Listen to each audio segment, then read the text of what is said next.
कक्षा 6 विषय हिंदी व्याकरण और व्याकरण का दूसरा पाठ चल रहा था शब्द विचार।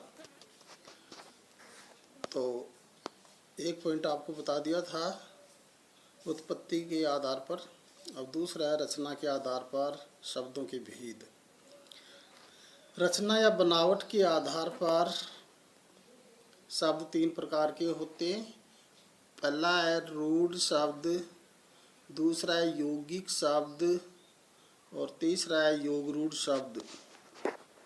अब पहला है रूढ़ शब्द। किसी विशेष अर्थ में प्रयुक्त होने वाले ऐसे शब्द जिनके सार्थक टुकड़े या खंड न किए जा सकें, ऐसे शब्द रूढ़ शब्द कहलाते हैं। जैसे गाड़ी, सोना, अनार, मित्र, बालक आदि। दूसरा है यौगिक शब्द। जो शब्द दो या दो से अधिक शब्दांशों से मिलकर बनते हैं यौगिक शब्द कहलाते हैं। जैसे सेना प्लस पति, एक शब्द सेना है, दूसरा पति है, इसके योग से मिलाकर के नया शब्द बना सेनापति। अगला उदाहरण अप प्लस मान बराबर अपमान। एक शब्द अप है, दूसरा मान है, मिलाने से अपमान हो गया। इसी तरह से हिम प्लस आलय हिमालय। इसमें भी दो शब्दों से हिमालय शब्द का निर्माण हुआ है। पहला हिम शब्द है और दूसरा है आलय, और दोनों के योग से हिमालय शब्द बना। उप प्लस हार उपहार। एक शब्द उप है, दूसरा शब्द हार है, और दोनों के योग से उपहार शब्द निर्मित हुआ। तीसरा है योग रूढ़ शब्द।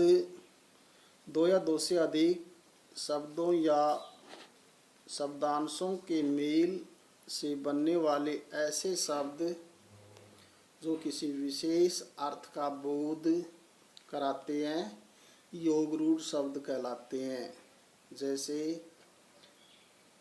पीताम्बर, इसका शब्द का निर्माण भी दो शब्दों के योग से हुआ, पीत प्लस अंबर, अर्थात पीले वस्त्र धारण करने वाले विष्णु जी। दूसरा उदाहरण है इसका दशानन, 10 प्लस आनन, अर्थात 10 मुँह हैं जिसके वह है, अर्थात रावण। ऐसे इसके और भी उदाहरण देख सकते हो। जैसे लंबोदर शब्द है, लंब प्लस उदर, लंबा है उदर जिसका वह है, अर्थात गणेश जी। तो ये योग रूढ़ शब्द गणेश जी के लिए लंबोदर शब्द प्रयुक्त होता है। महादेव, अगला है महादेव। महान है जो देव, अर्थात शिव, शिव के लिए योग रूढ़ हो गया है। अब है अर्थ के आधार पर शब्द भेद। अर्थ के आधार पर शब्दों के चार उपभेद होते हैं। पहला है एकार्थी शब्द, दूसरा पर्यायवाची शब्द, तीसरा अनेकार्थी शब्द और चौथा है विलोम शब्द। अब पहला लेंगे एकार्थी शब्द। ऐसे शब्द जिनका प्रयोग केवल एक ही अर्थ में किया जाता है एकार्थी शब्द कहलाते हैं। जैसे गाय, पुस्तक, मोर, अनुराग, पति, प्रार्थना, स्वतंत्र आदि। अनेकार्थी शब्द। ऐसे शब्द जिनके एक से अधिक अर्थ होते हैं अनेकार्थी शब्द कहलाते हैं। जैसे कनक शब्द है, इसके एक से ज़्यादा अर्थ निकलते हैं, गेहूँ, सोना और दतूरा। अब है गैर पर्यायवाची शब्द।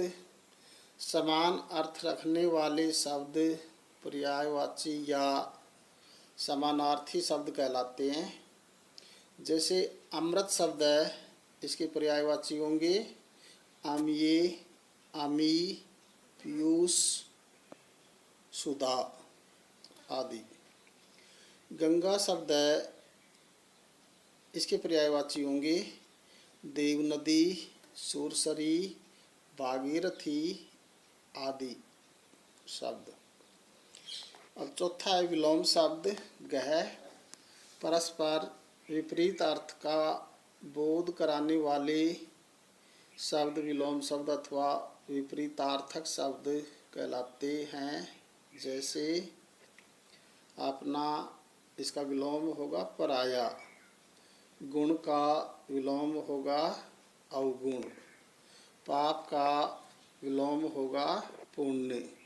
सुख का विलोम होगा दुख। तो ये विलोम शब्द होते हैं।